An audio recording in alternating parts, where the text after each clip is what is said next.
The list of participating officials and the agenda were all finalized, but on the day the first working level talks since the historic summit would have taken place, North Korea pulls the plug.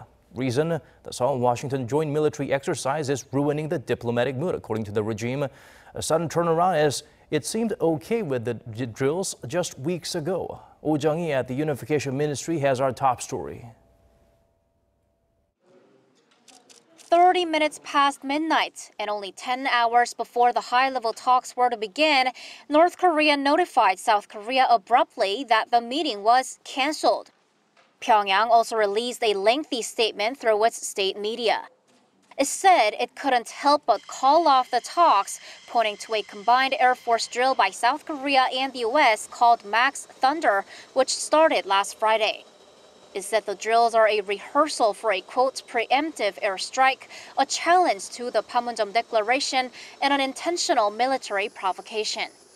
The North claimed that South Korea is breaking the two Koreas' promise to lower military tensions, and therefore Seoul is to blame for the cancellation.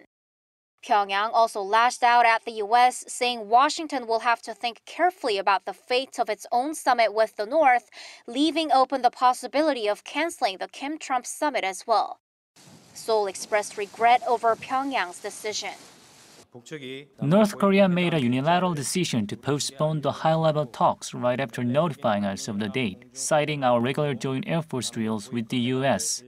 We regret this action as it does not correspond to the fundamental principles and objectives of the Panmunjom Declaration. The government added that Seoul is still dedicated to fully carrying out the summit agreement and urged the North to quickly respond to its call for talks. South Korea stressed that dialogue will have to continue anyway, so the two sides can discuss the issues Pyongyang is now raising.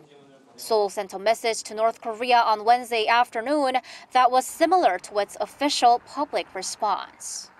The two Koreas had a plethora of topics to discuss at the canceled talks, including the schedules for the inter-Korean military and Red Cross talks, which the leaders agreed at the summit to hold within May. But with the sudden about-face from North Korea, it is uncertain whether any of these talks could be held before the end of this month. Jung-hee, Arirang News.